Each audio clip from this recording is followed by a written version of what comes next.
Good morning, everyone. How y'all doing? Yes, I'm back. It's Friday, TGIF. Yes, I'm old. I remember that. So, some updates, and actually, let's go into more of maybe a little history too. So, Fever Dreams. You probably heard the name, mainly because of probably Machine Girl. Machine Girl was the biggest production, but Fever Dreams was started basically at like some of the best times at Media Blasters. What I decided a long time ago was that I knew that the basically the model of licensing and home video, those models I knew was eventually going to go away with the internet coming on. And I knew the other thing too is to just take the company to the next level.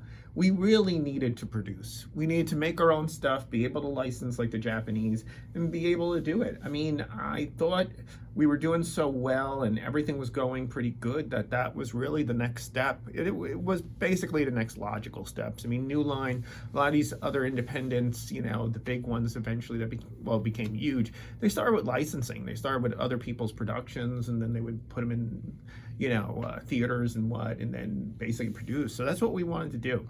We started with a film called Flesh for the Beast. We did everything in-house. We did the script. We did everything like that. We need some local people here in Jersey who could do film production. So what we did was we started with that.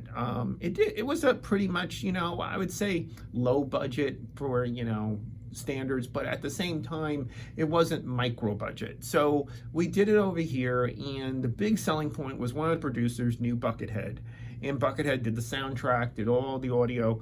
It really was great, and it got into Walmart, did all that kind of stuff.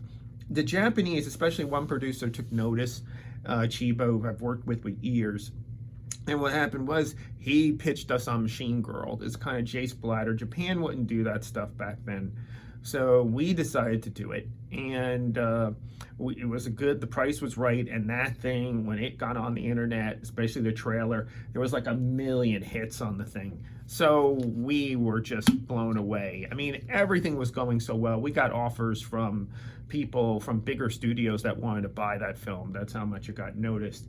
So what happened was we then kept going. We did Shadow, we did Wicked Lake, we did basically on the other side we did Tokyo Gore Police, we did Death Cop. The one that nobody really remembers is Death Trance. Death Trance was one of the first ones, and that one did really well too. That one was because of Versus doing so well, so we kind of did that.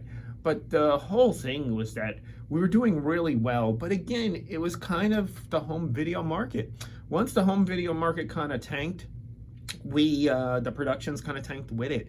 Then when the internet was doing okay, but then when that turned to nickels, dimes, and quarters, we had to reduce our budgets, and that's when we started to make stuff like micro budget stuff like Shinobi Girl or Flesh for the Beast, Sukiko's Curse, where you're doing them really just ragtag with a bunch of guys, and you're trying your best to make what you can, and you're just producing tons of content, kind of like this channel, and you're hoping to monetize it and do stuff like that. But it worked okay, but it really wasn't enough to really justify all the time. It's really not so much the cost, it's your time. So unless you're going to do it as a weekend warrior and do it over time and hopefully eventually produce something, it may take years or whatever, it's just not really worth your effort. So what happened was Fever Dreams then became now the Fever Dreams Sound, where it does dubbing and that may actually become bigger once we do the dubbing. So was Fever Dreams a success? I would say yes overall, and I'm still selling those properties, still doing things. In fact,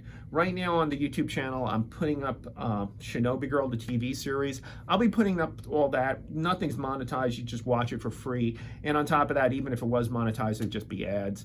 But right now, I need to get enough subscribers and views, so please subscribe, please view, and we'll put up even anime stuff. I can't put that up right now because I can't monetize it, and the Japanese do want their money. You can't just show it for free. So basically, that's the way Fever Dreams was and Fever Dreams is. Now, on the production side, Beat Babes Haruka did go to the Replicator. That one is being done. I expect Lewd Boat very close behind that. Pinocchio 964, amazed again at the pre-orders and what. we're now, I expect tomorrow or the day or this weekend to get an email that it's ready to ship. So that one's very soon. Also, Night Hunters went out finally, and that one is going to go into replication. With Right Stuff coming back on and all that, I think we can keep now getting a little bit more aggressive with stuff. So that's all going to happen. Then on the AnimeNJ front, I did get the proposal on that space.